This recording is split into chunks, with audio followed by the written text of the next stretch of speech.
My name's Kerrie and I'm a mum of two. I have a son called Jaden who's 15 and a daughter who's 10. I am a survivor of domestic violence and I'm here to tell my story. I was affected from domestic violence when I first had my son. He was about 18 months and I was very fortunate enough to realise that the constant calls of police and response from the nursery that he was at, that things weren't right. My phone was going 400 times within an hour. I was constantly being monitored. I was constantly being watched. I couldn't even tell you what I like to eat or drink or how to dress anymore. I didn't even know how to be a proper mum to my child. I couldn't really keep ourselves safe, but I was coping in the moment. Arguments were starting to become really scary and I was really becoming endangered. And I was calling the police every weekend and nobody took notice. Nobody ever said to me it's domestic violence. They just said, oh, we had another argument again, Kerrie.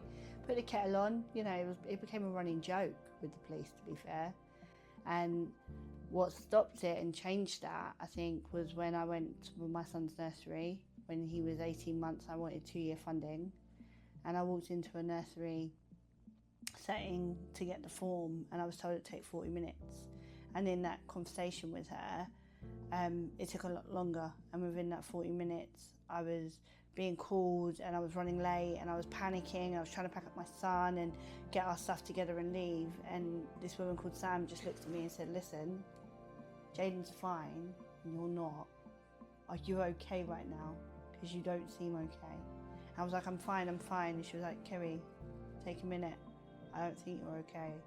She kept saying to me, are you okay? And then I just broke down till I couldn't deal with this anymore. You know, my life was a shell of itself. I was getting myself into debt, running up debts to try and hide the fact that this man was controlling all my finances, everything I did, and I had no say anymore. Everything was in my name, but I actually had nothing.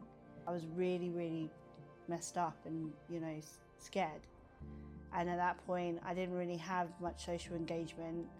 Other than the police coming every weekend, nobody ever said this was domestic violence. Nobody ever said to me, what you're going through isn't normal and this is not okay, you don't need to be treated like that. Because there's so many women that just don't know they're in it. And I was one of them. I was 100% one of them. I didn't understand or know that, you know what, this wasn't an okay relationship. I always just thought we were going to get better.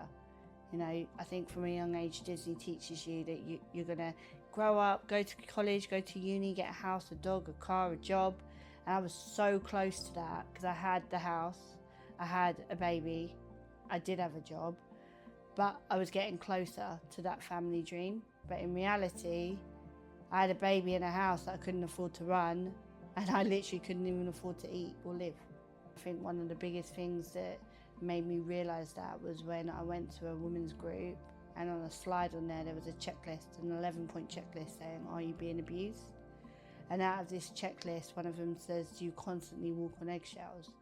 Well, the facilitator at the time, I told her straight. I said to her, no, I'm not in this. I don't know why you need me to be here. I'm not an abused person. I'm not getting hit. I'm not getting, you know, hair ripped out or anything like that, or black and blue. And I left, and I just literally said that I didn't, you know, it wasn't me. I don't know who you think I am, but that isn't me. I remember crying the whole way home when I looked at that checklist, knowing that every box I ticked. It was literally like my whole normal way of life had been blown up in a second, and I was powerless. I literally had nothing I could do about it. And to know that somebody had identified and seen my darkest secrets hurt. It takes time, it takes work, and I think, you know what, just asking the question, are you okay, is fundamental to opening up someone's life, to helping them change. And you might think that when you identify that that person is on the phone and they've called 20 times over a broken door lock, or the shower's suddenly busted again, that it's not important. But that might be the 20th call they've made and you realise that actually they're willing to talk. It takes people on average 50 times to report an incident of domestic violence or an ideal of domestic violence of someone being broken before they actually get help. And it's really crucial that when you are that person answering their call from a staff perspective, or from a phone call, or from an email, or whatever you do when you engage with a resident or a person, that you are there to listen and just take your time with it.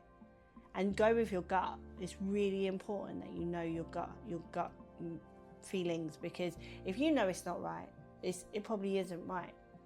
And just even noting that down can really help the person who's going through this later on, because it shows they've got evidence. When you go to report it, you're doing it generally because it's a cry for help, or you just want somebody to listen. So it might be a case of, well, how did the door get kicked in? Oh, you know what, he leant on it and it fell into it. Well, actually he was kicking it down to hit you. But you want them to know that, you know, it's broken and it needs fixing. And terminology is massive, because if you read between the lines, you'll get the bigger picture. But 9 times out of 10, people won't want to admit it because it's shameful. And nobody wants to admit that I am the woman that got hit, I am the woman that got abused, and I allowed another person or a human to do what they did to me.